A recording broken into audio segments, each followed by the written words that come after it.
আল্লাহ নবী সাল্লাল্লাহু আলাইহি ওয়াসাল্লাম বলছেন, হাদিসের মধ্যে আছে, যে ফজরের নামাজ পড়ে না, আল্লাহ রসুল বলছে ওয়া ইল্লা আসবাহা খাবিসান নফস কাসলানান, ফজরের নামাজ যে পড়ে না, রসুল বলেন সে হচ্ছে খবিস। খবিস, এটা খবিস তুই বেটা। এই তোমরা যারা ফজরের নামাজ পড়ো না, খবিস তুই বেটা, খবিস। পাউডার লাগায়, পাউডার লাগাও কিত্তা, খবিস কোথাকার। খবিস আবার পাউডার লাগাও কিত্তা, ফেয়ার এন্ড লাভলি ডলো কিত্তা। কথা বলেন না কেন? তুই কিত্তা পাউডার লাগাও, পাউডার লাগাইলে বুঝি সুন্দর হয়। বেড়ি দেখো না পাউডার লাগায়, এ বুড়িয়ে লাগায়, ঘন্টা দুয়েক পর আবার এ বুড়িয়ে দুইয়া লাগায়। বুড়ি জানে এটা ধোকা, ঠিক কিনা বলেন না? এটা যে ধোকা, নাহলে বুড়ি ধোকা। মেকআপ বক্স ধোকা আবার লাগাইয়া সেটা, এটা ধোকা, এটা আসল না, এটা নকল। আল্লাহ নবী সাল্লাল্লাহু আলাইহি সাল্লাম বলেন বেনামাজি খবিস। আর নবীজি হাদিসে আছে, বাথরুমে ঢুকতে, পেশাব পায়খানায় ঢুকতে নবীজি খবিস থেকে পানাহ চাইতেন, দোয়া পড়তেন। তো এই দোয়ার অর্থ কি? আল্লাহ আমি খবিস থেকে কি চাই? পানাহ চাই। তার মানে নবীজি বুঝাই দিছে, উম্মত পেশাব পায়খানার মধ্যে থাকে খবিস। খবিসের ঠিকানা কোথায়? Bathroom, bathroom, toilet. আল্লাহুম্মা ইন্নী আউযু বিকা মিনাল খুবুসি ওয়াল খাবায়েস। আল্লাহ খবিস থেকে পানাহ চাই। বাথরুমে ঢুকতে বলেন, জন্য বেনামাজি খবিস। এই খবিসের ঠিকানা টয়লেট, নাপাক,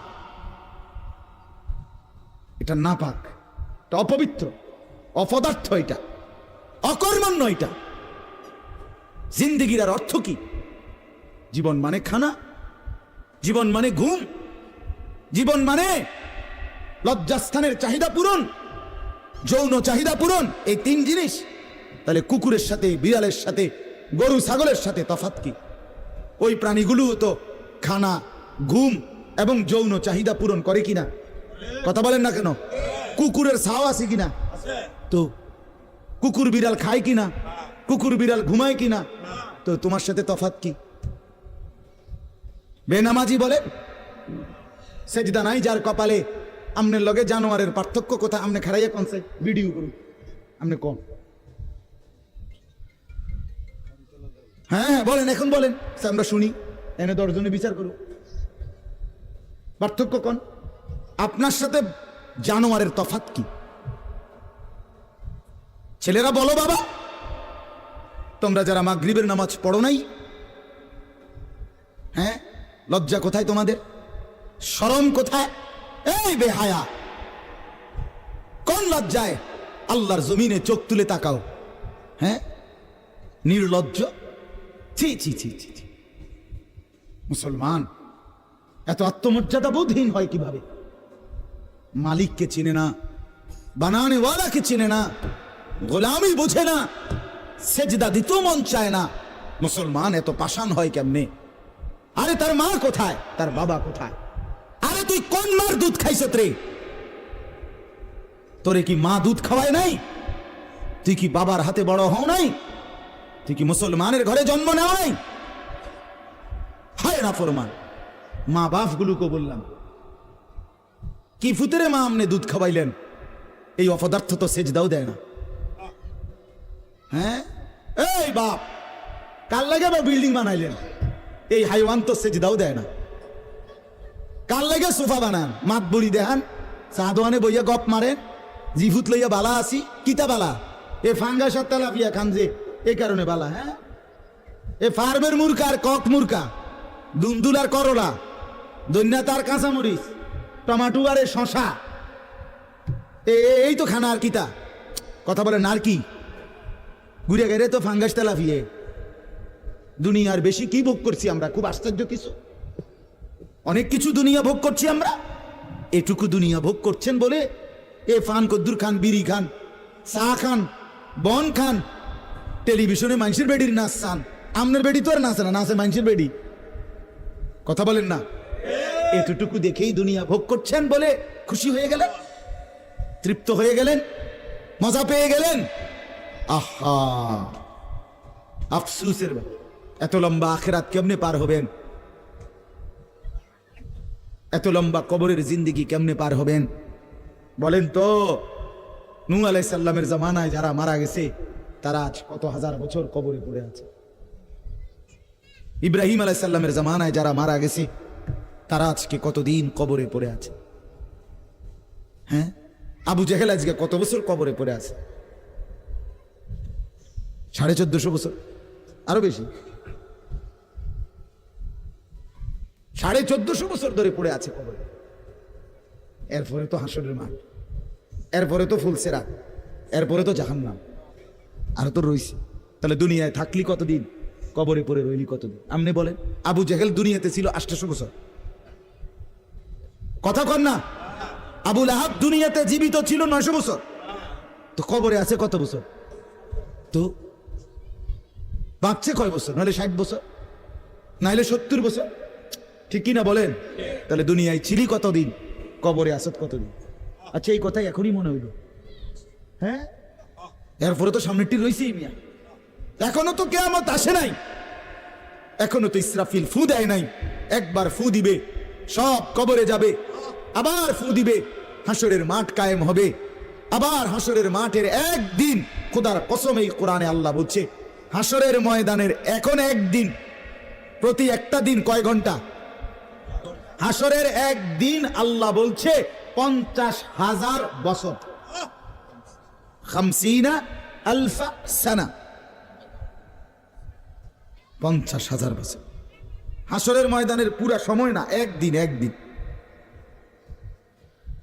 পুরা হাসরের মাঠ কতদিন সেটা আল্লাহই জানে। প্রিয় বন্ধু আমার, নষ্ট হইয়েন না। ছেলেরা আমার, বাপ, বরবাদ হইও না। মনে করো কেউ বলে নাই, তবুও নষ্ট করো না নিজের। বাবা বলে নাই, মা বলে নাই, সর্দারে বলে নাই, মাতবরে বলে নাই, গ্রামের মুরব্বীরা বলে নাই, কেউ তোমারে কিছু বলে নাই, তবুও তুমি নিজেরে নষ্ট করে দিও না। হযরত ইব্রাহিম আলাইহিস সালাম, পুরা কওম, আপন মা, আপন বাপ, সবাই মূর্তি পূজক, কেউ তো ওনাকে ইমানের দাওয়াত দেয় নাই, তবুও সেই ছোট্টবেলা থেকে তিনি ওইখানে থেকেই উনি খুঁজে নিছেন আল্লাহকে। কাকে খুঁজে নিছেন? আল্লাহকে খুঁজে নিছেন, আল্লাহকে তালাশ করে নিছেন। কওমের লোকেরা বলছে যে তারকা এটা রব। বলছে আচ্ছা ঠিক আছে, দেখি তো। কিছুক্ষণ পরে তারকা ডুবে গেছে। বলছে কই, রব আবার ডুবে কেমনে? পরের দিন এলাকার লোকরা বলছে চাঁদ, এটাই আমগো রব। বলছে আচ্ছা ঠিক আছে, মানে নিলাম, দেখি তো। বড় হতে হতে দেখে চাঁদ নাই। কি ও রব যদি জায়গা, তো আমি বন্দা রইলাম, রব কো? বুঝছেন নাই কথা?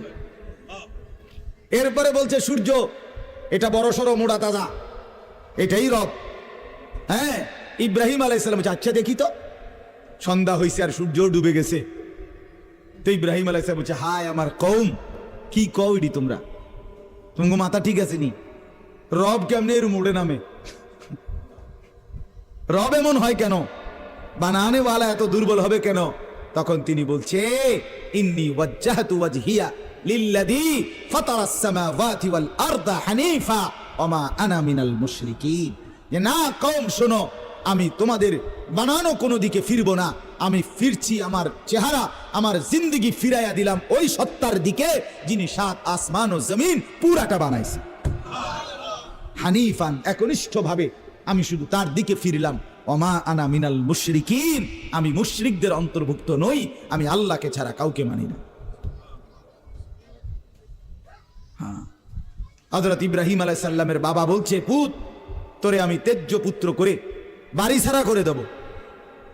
হযরত ইব্রাহিম আলাইহিস সালাম বলছে আ'তাজিলুকুম ওয়া মা তাদউনা মিন দুনিল্লাহ। আব্বা, আমি আপনারে ছেড়ে দিলাম, আপনি আমার কিতে ছেড়ে? আপনি বাইত জায়গা দিতেন না, কিতে আমি আইলাম না আপনার বাইত। আমার ইমান দরকার, আমার আখিরাত দরকার। আমি বন দিয়ে কিতে করব? আমি সোফা দিয়ে করবো কি? আমি বিল্ডিং দিয়ে করবো কি? যার বাপে বিল্ডিং করে দিছে না, হাতে বেড়া পরে আর বিল্ডিং করতে আসছে না। কথা কয় না, বোঝেন নাই আমার কথাটা? যার বাপে জমি কিনা দিতে আসছে না, এবার পরে এবার ফুতে আর কোনোদিন জমি কিনতে আসছে না, তো তো কি আপনি যে একবার উল্টাইয়া গেছেন, হ্যাঁ, আরে ভূত, আমি যদি কদ্দুর কিছু করে দিয়ে যাইতাম না পারি, আমি মরলে তারা খাইবো কেমনে? না, তারা চিরা খাইবো। এরপরে আমনে 2 বস্তা চিরা কিনে দিয়ে যাই, আমনে মরলে আর কেউ দুনিয়াত কাম করতো না, আমনে একটা কামিলা মূর্তি আছেন, শেষ। এটা ধোকার কথা না, বলেন না কেন? তো হযরত ইব্রাহিম আলাইহিস সালাম বলছে, আব্বা আপনাকে ছেড়ে দিলাম। ওমা তাদউনা মিন দুনিল্লাহ, আল্লাহকে বাদ দিয়ে যে আপনি যাকে ডাকেন, সেই মূর্তি, আল্লাহকে বাদ দিয়ে যেগুলোকে আপনি ডাকেন, বাপ আমি এগুলোকেও ছেড়ে দিলাম। এবার ইব্রাহিম নবী বললেন, ও আদউ রাব্বি, আমি শুধু কেবল আমার রব আল্লাহকে ডাক দিলাম। গোটা দুনিয়া ছেড়ে দিলাম বাপ, সংসারও ছেড়ে দিলাম বাপ, আপনি মা বাবার মায়াও ছেড়ে দিলাম, আমি শুধু আমার আল্লাহকেই ডাকলাম। আসা আল্লাহ আকুনা বিদুআই রাব্বি শাকিয়া। এবার ইব্রাহিম নবী বলেন, আব্বা আমি বিশ্বাস করি আমার ওই এক আল্লাহকে ডেকে কেউ কোনোদিন বঞ্চিত হয় না। মাখলুককে ডেকে হেরে যায়, নেতা ভুলে যায়, কর্মীও ভুলে যায়, মা বাপ অনেক সময় রাগ করে, মা বাপ অনেক সময় ভুলে যায়, সন্তানও মা বাপকে ভুলে যায়, সবখানে হইতে পারে এমন, কিন্তু আমার আল্লাহকে ডেকে কেউ এমন হয় না যে বঞ্চিত হয়। আল্লাহকে বান্দা যখন জমিন থেকে ডাক দেয় আল্লাহ রব্বুল আলামিন সাথে সাথে বলে লাব্বাইক ইয়া আবদি, আমার বান্দা আমি হাজির, বল না বান্দা কি দরকার। বান্দা আবার বলে আল্লাহ, আল্লাহ আবার বলে লাব্বাইক, আছি তো বলো না। বান্দা বলে সুবহানাল্লাহ, আল্লাহ বলে শুনছি তো বান্দা, বলো না কি চাও বান্দা। বান্দা আবার বলে আলহামদুলিল্লাহ, আল্লাহ বলে বলো না কি চাচ্ছ বলো। আল্লাহু আকবার বলে আবারও বলছি কি চাচ্ছ বলো না, আমি তো শুনতেছি, আমি তো আছি বান্দা। কিন্তু বান্দা যখন শুধু আল্লাহকে ডাকতে থাকে, জিকির করতে থাকে, তাসবিহ পড়তে থাকে, মনের কষ্ট দুঃখ বেদনা চাওয়া পাওয়া কিছুই বলে না, শুধু জিকির করে, শুধু জিকির করে, শুধু আল্লাহকে ডাকে, আল্লাহকে ডাকে, শেষ পর্যন্ত আল্লাহ খুশি হয়ে বলে বান্দা তুই যেহেতু আমাকে ডেকে মজা পাইছো, ঠিক আছে বান্দা তুমি আমাকে ডাকতে থাকো, আমি আল্লাহ তোমাকে দিতে থাকি। কি লাগবে আমি তো জানি, তোর বিবি অসুস্থ আমি কি জানি না, তোর ছেলে বিদেশে অসুবিধায় আছে আমি কি জানি না, কথা বলেন, তোর যে শরীরে সমস্যা আমি কি এটা জানি না, আমি তো সব জানি, কোথায় তোর কোন মুসিবত। আল্লাহর আড়ালে কি কিছু হয়, আল্লাহর গোপনে কি কিছু হয়, তাই আল্লাহর ইচ্ছা ছাড়া কি কিছু হয়। এজন্য মোবাইলের কথা বলতে গিয়ে এতগুলোর কথা লম্বা বললাম, ছেলেদেরকে বললাম বাবা অনেক ছেলে বসছো, মাশাআল্লাহ, আল্লাহ খুব বরকত দান করে। আজকে মুসলমানের যুবক তোমাদের ফেরার অপেক্ষা ইসলাম। তোমরা যদি নামাজি না হও, চরিত্রবান না হও, জীবনটা যদি নারীর পিছনে আর ছবির পিছনে, নর্তকীর পিছনে আর উলঙ্গ ছবির পিছনে, মদ জুয়া জিনা ব্যভিচারের পিছনে শেষ করে ফেলো, এই চোখের দৃষ্টি, এই নজর, এই চোখের দৃষ্টি, এটা যদি নষ্ট করে ফেলো, গুনাহ দেখতে দেখতে, নাপাক ছবি দেখতে দেখতে, তো তোমরা নিজের জীবনই ভালো বাঁচবা কেমনে, ইসলামের জন্যই লড়বা কেমনে। আর মুসলমানের যুবক যদি হেরে যায়, মুসলমানের যুবক যদি পড়ে যায়, তো দিনের জন্য জানবাজি রাখবে কে? এই বুড়ারা, 60 বছর 70 বছরের বুড়া, এবার আর দৌড়তে পারবো, এবার দোয়া না করবো, কথা বলেন না কেন? মুরব্বীরা কি করবে? কলিজা ছিঁড়ে দোয়া করবে। অতএব আমি আপনাদের কাছে এতক্ষণের কথার মূল একটা উদ্দেশ্য, আমি 2টা আয়াত পড়ছি, এই আয়াতের আঙ্গিকে কথাটা বলার জন্য বলছি। আজকে আমরা গুনার মধ্যে সবচেয়ে বেশি, বহুভাবেই আমাদের মধ্যে গুনাহ আছে, বাকি এই নজরের গুনাহ আমাদের সবচেয়ে বেশি। কিসের গুনাহ বলেন না? নজরের। আমাদের চোখ নিয়ন্ত্রণ হারা, বাঁধন হারা। আমাদের যুব সমাজ, ছেলে মেয়ে, তাদের পুরাটা চোখ তারা মোবাইলকে দিয়ে দিচ্ছে। ওই যে আগে যে শুনছি যে স্বেচ্ছায় চক্ষুদান করতো, কথা বুঝছেন না কথা? হ্যাঁ, মরণোত্তর চক্ষুদান। এই মরণোত্তর চক্ষুদান না, জীবিত চক্ষুদান। ওই দেখেন, ওই দেন, ওই দেখেন ইয়া দেখো ওই মোবাইল কার হাত, এতে সাইজ হলো ট্যাবলেট সাইজ, তার থেকে তার মোবাইল বড়। যেই অপদার্থ তার হাতেই মোবাইল দিছে, ওই সবচেয়ে বড় অপদার্থ। ওইটা একেবারেই অপদার্থ। সে যদি ভাই হয় তো ভাই অপদার্থ, বাপ যদি হয় ওইটা অপদার্থ বাপ। এই সন্তান নষ্ট করার সবচেয়ে বড় দায়ী আপন গার্জিয়ান। মা বেডি 2 বছরের বাচ্চাটারে বড় মোবাইলটা দিয়ে দিছে, তুই টিপ এটা, তুই তাবু ডিস্টার্ব করিস না, আমি সাইজ দিয়ে আসি ড্রেসিং টেবিলে এ বডি পাউডার ডলে হেতে মোবাইল টিপ। কথা বুঝেন নাই? ও বেডি হিন্দি সিরিয়াল দেখে টেলিভিশনে, হ্যাঁ হিন্দি সিরিয়াল দেখে, ইন্ডিয়ান সিরিয়াল দেখে, কি দেখে মনোযোগ দিয়ে দেখে। হিন্দি সিরিয়ালের সবগুলোর মূল বৈশিষ্ট্য হলো স্বামী স্ত্রীর ঝগড়া, শাশুড়ির থেকে জামাইরে কেমনে আলাদা করতে হবে, দেবর ননদেরকে কেমনে স্বামীর থেকে বিচ্ছিন্ন করতে হবে, মানে সংসার কিভাবে তছনছ করবে, এটা হলো ওই বেঈমানদের সবচেয়ে বড় ষড়যন্ত্র। সবগুলোর বৈশিষ্ট্য এটা। মহিলারা এইটা দেখা বিবাহের পরে 6 মাসও একসাথে আর থাকতে চায় না। 6 মাসও না। বেডির সিদ্ধান্ত মরিয়ার বাসি তে বেড়ারে তার বাপ মার থেকে আলাদা করুন। জীবনের সাধনা এটা। হায় হায় লানত, অভিশাপ ওই নারীর প্রতি, যে নারী তুমি বেটি তোমার একটু সুখের জন্য স্বামী বেচারাকে আলগা করে লাইলা। তুমি তো কিছুক্ষণের সুখ হয়তো পাইবা, কিন্তু এই স্বামী মা বাবার নাফরমানির কারণে এই ছেলেটা তারে তো চিরদিনের জন্য জাহান্নামী বানাই দিন। মা বাপ যদি কষ্ট পায়, আহাজারি করে, মা বাপের কলিজার মধ্যে যদি ব্যথা লাগে, তো এই সন্তান জাহান্নামী হবে না? বলে। এজন্য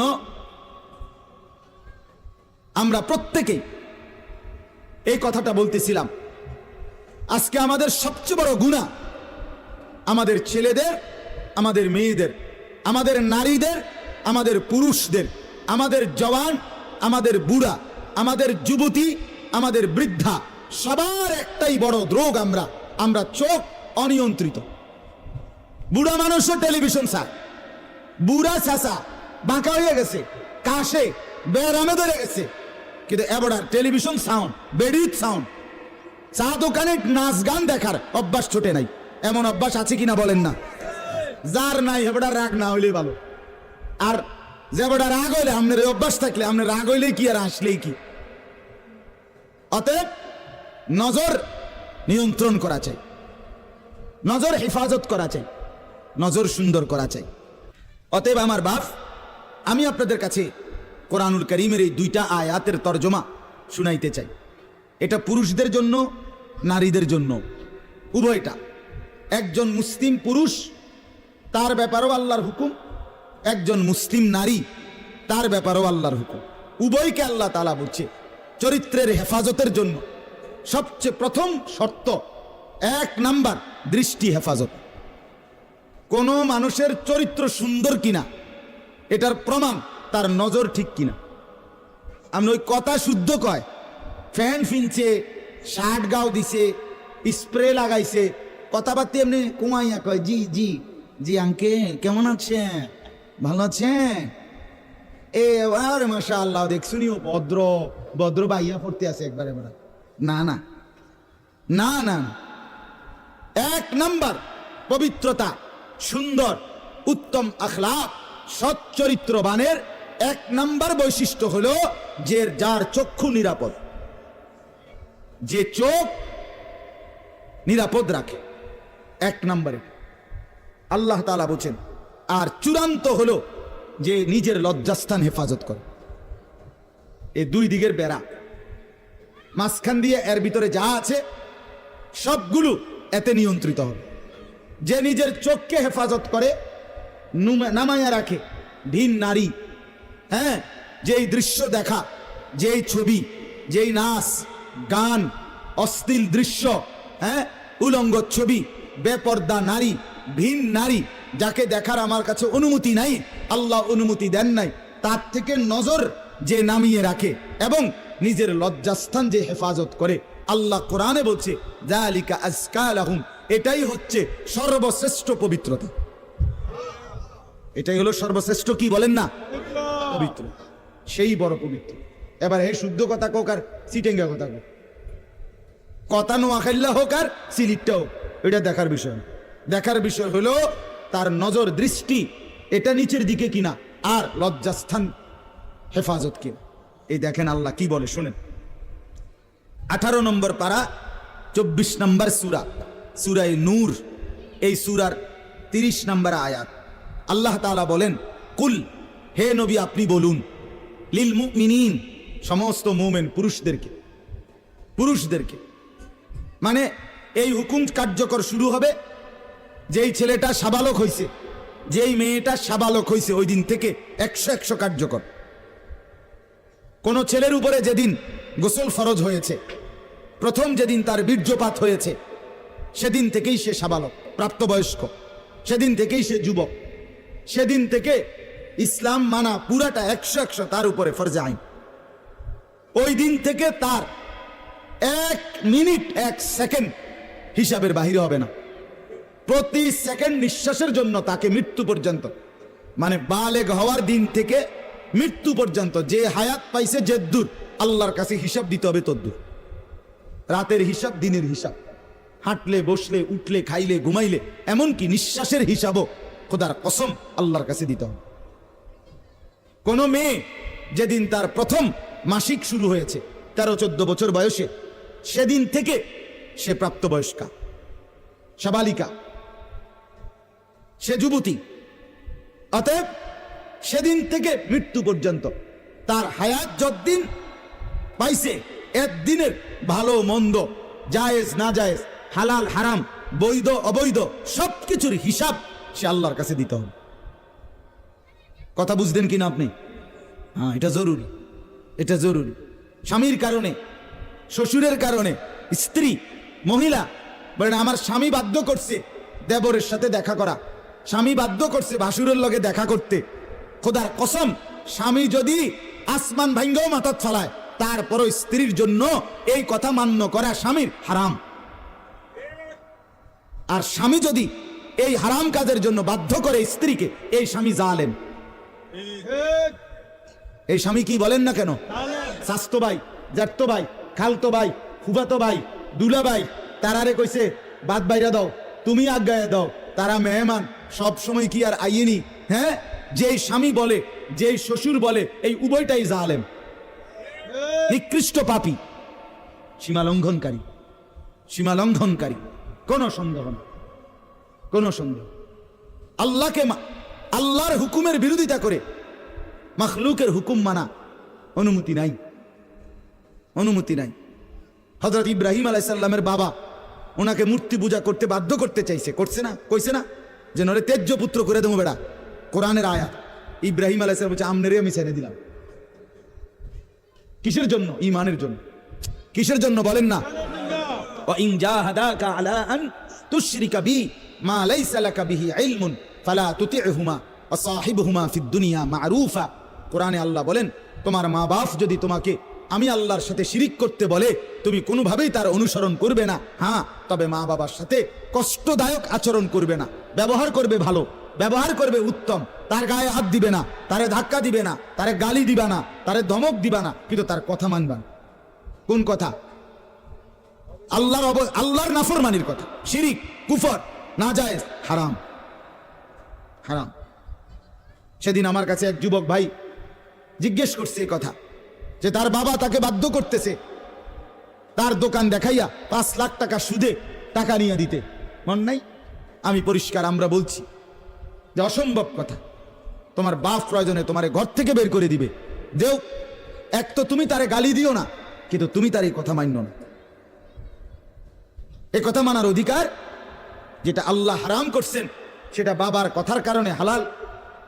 আরে বলেন না কেন? যেটা আল্লাহ হারাম করছেন সেটা স্বামীর কথার কারণে হালাল না? না, আমি কিতা করতাম, বেডিতে এই সমস্ত ফাঁকনা কথা কইলে হইতো না। তে বেড়া বাতানে সাইলানে আমি রাইন্দা দেই, এরপরে কি তো বেডি হেতে কইতে পারবো? আরে আলাপ এসব আলাপ করলে হইতো। ফেরাউনের ঘরে বিবি আসিয়া ফেরাউনের মতো জালেম কাফের, তার ঘরে নিজের ঈমান 100 ঠিক রাইখা দেখাই দিছে পৃথিবীবাসীকে যে জমিনে ফেরাউনের চাইতে বড় কাফের কে হবে। আমি তার ঘরে থাইকে ইমানদার থাকছি, আমি স্ত্রী আসিয়া, আমি জান্নাতি। অতএব পৃথিবীর সবচেয়ে বড় জালেমের ঘরে থাকলেও, পাপীর ঘরে থাকলেও তোমাকে আখিরাত বরবাদ করতে পারবা না। আল্লাহ আমাদের মা বোনদেরকে বুঝার তৌফিক দান করে, আপনাদেরকেও বুঝার তৌফিক দান। নিজের স্ত্রী, নিজের কন্যাকে বাজারের পণ্য বানাবেন না। আত্মমর্যাদা বহুত বড় সম্পদ। গায়রত, আপনার স্ত্রী বেপর্দা বাজারে বাজারে ঘুরে, রাস্তার পুরুষ রাক্ষসের মতো তাকাইয়া দেখে, আপনার আত্মসম্মানে লাগে না, আপনি বেগায়রত, আপনি পুরুষ নামের কলঙ্ক। আপনার মেয়ে বেপর্দা হাঁটে, ৮-৬০ কাপড় পরে, টাইট কাপড় পরে, জামা পরে, রঙ্গিলা পাউডার সিয়া সাজ্জা রাস্তার বখাটে দুই পাশে কুত্তার মতো দুই পাশে গুরগুর গুরগুর কইরা পিছনে পিছনে ঘুরে। আমনে বাপ হইয়া জানেন, মেয়ে মা হইয়া দেখছেন, আমনের গায়ে লাগে না, কলিজায় লাগে না, আপনি বেগায়রত, আত্মমর্যাদাহীন পুরুষ আপনি। আমি সেদিন নিজে দেখছি, আমার কলিজা ছিঁড়ে গেছে। আমি নিজে দেখছি, ওই দেবিদ্যার রাস্তা দিয়ে আসতেছি, বাজারের মধ্যে জ্যাম। হঠাৎ আমার নজর জানালা দিয়ে বাহিরে দেখলাম একটা স্কুল পড়ুয়া মেয়ে। মেয়েটা আপনার স্বাভাবিকভাবে জড়সড় হয়েই হাইটা যাইতেছে সামনে দিয়ে। ঠিক মেয়েটার এক হাত পিছনে একটা ছেলে আপনার এই বড় মোবাইল দিয়া মেয়েটা হাঁটতেছে মেয়ের মতো। এই জানোয়ারের পিছন থেকে ভিডিও করতে করতে মেয়ের যাইতেছে পিছন। আমার মন চাইছে জানালা খুলে বলি, বোন তোর পিছনে কুত্তা লাগছে, তোর পেছনে কি লাগছে? কুত্তা লাগছে, তুই তোরে কুত্তা থেকে বাঁচা। বলেন মুসলমান এত নিকৃষ্ট হয় কিভাবে? আমরা নিজে কিতাবে পড়ছি, এই আজকেও পড়ছি ইয়াহিয়া, এই বইটা ফিলিস্তিনি বই, এটাতে লেখা আছে পৃথিবীর পশ্চিম প্রান্তে, মনে করেন পৃথিবীর এদিকে শেষ প্রান্তে যদি কোনো মুসলমান বোন নির্যাতিত হয়, খোদার কসম পৃথিবীর পূর্ব প্রান্তের শেষ মুসলমানের উপরও ফরজ ওই বোনের ইজ্জতের বদলা নেও। এটা মাসালা। হ্যাঁ, কথা ছিল এই, মুসলমানের যুবক হবে মা বোনের ইজ্জতের পাহারাদার। আহা, কোথায় সেই মোহাম্মদ বিন কাসেম, 17 বৎসরের যুবক, আরব জাহান থেকে আসছে ভারতে, সিন্ধু প্রদেশে দেবল রাজার এলাকায় একজন বোনকে একজন ডাকাত, জলদস্যু, একজন পানির ডাকাত জলদস্যু তৎকালীন জামানায় একজন মুসলিম বোনের গায়ের ওড়না ধরে টান দিছিল। তখন ওই বোন চিঠি পাঠাইছিল হাজ্জাজ ইবনে ইউসুফের কাছে আরব দেশে, হাজ্জাজ তুমি বেঁচে থাকতে তোমার মুসলিম বোনের গায়ের ওড়না ধরে টান দিছে বেঈমান কাফের, তুমি এর বদলা নিবা কিনা আমি শুনতে চাই। হাজ্জাজ ইবনে ইউসুফ, আমরা কিতাবে পড়ছি, এরকম চেয়ার ছেড়ে লাফ দিয়া দাঁড়াইয়া চিৎকার দিয়া বলছে, বোন আমার, গোটা আরবের সমস্ত মুসলমান যুবক প্রয়োজনে জান দিবে, আরবের সমস্ত যুবকের কলিজা যাবে, জান দেবে, শাহাদাত বরণ করবে প্রয়োজনে, তবু আমি তোমার এই বেইজ্জতির বদলা নেব। 3 বার সেনাবাহিনী পাঠাইছে সে, 3 বার। প্রথম 2 বার পরাজিত হয়েছে মুসলিম বাহিনী, তৃতীয়বারে নিজের একমাত্র মেয়ের জামাই মোহাম্মদ ইবনে কাসেম রাহমাতুল্লাহ আলাইহি, এই ওনারে দিয়া এরপরে এই সিন্ধু দেবল রাজাকে পরাজিত করে ওই বোনকে জেলখানা থেকে উদ্ধার করছে এবং এই হিন্দু রাজার এলাকায় কালেমার পতাকা উড়াইয়া দিছে। হ্যাঁ, সেখান থেকেই এই ভারতীয় উপমহাদেশে মুসলমানদের যাত্রা, ইসলামের সূচনা। এক বোনের ইজ্জতের জন্য ধর্ষিতা হয় নাই, কাপড় টান দিছে কেন? খলিফা মুতাসিম বিল্লাহ, এক ইহুদি খলিফা মুতাসিম বিল্লাহ, মুসলমানদের একজন খলিফার নাম উমাইয়া খলিফা। ওনার আমলে একজন মহিলা ইহুদিদের এলাকায় গেছিল, বাজারে পর্দানসীন বোরখাওয়ালা নারী। ওই ইহুদি, দুষ্ট এক ইহুদি, ওই মহিলার পিছন দিক দিয়া, বোরকার পিছনে কৌশলে পিছন দিক দিয়া গোপনে এমন এক রশি টান বাঁধছে। রশি বাঁধ দেওয়ার কারণে মহিলা যখন সামনের দিকে আগাইছে, তখন এই রশির টান লাগাতে মহিলার বোরকা উঠে গেছে উপরের দিকে সামান্য, উনি পড়ে গেছে। এই মহিলা ওই বাজারে চিৎকার দিয়া বলছে, ওয়া মুতাসিমা, হায় মুতাসিম তুমি কই? তোমার মুসলিম বোনকে বেইজ্জতি করছে, সাথে সাথে খলিফা মুতাসিম বিল্লাহ পুরা বাহিনী নিয়ে আইসা ওই ইহুদি অঞ্চল পুরা জ্বালায় ফেলছে। কথা ছিল এই, বা কথা ছিল এই, রক্ত আর আমাদের গায়রত আর আমাদের হারিয়ে ফেলেছি। পরের মেয়ে দেখতে দেখতে, পরের নারী দেখতে দেখতে, টেলিভিশন দেখতে দেখতে নিজের বিবি বাচ্চারাও লাগাই দিছেন। নিজের ঘরে টেলিভিশন চাইতো, নিজেও বইয়া বইয়া সাদো আনে বেড়ি চান, টেলিভিশন চান, ফুতেও সারা রাত সারা দিন সমবয়সী ফুলানির লগে হাঁটটা মোবাইলে ছবি চায়। তো সমাজ গড়বে কে? পরিবার নিরাপদ থাকবে কেমনে? কথা বলেন না কেন?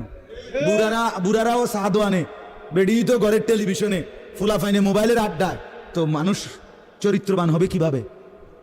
কমপক্ষে মুরব্বিগত লজ্জাবোধ থাকা উচিত। আমার যা মাথাতে ধরে না, মানে দাড়িওয়ালা 60 বছরের বুড়া বেড়া কেমনে বেড়ি চায় সাদো আনে বই? আমার একারে বহুদিন ভাই, আমি এটা অনেকদিন চিন্তা করে চাইছি, এটার কারণটা কি? আরে এরকম বুড়া বেড়া কিনলে বেড়ি চাই?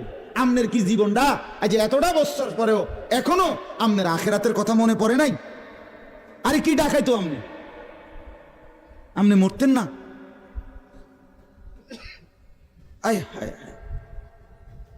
আল্লাহ, একটা সমাজের মধ্যে কিছু মানুষ তো থাকা উচিত।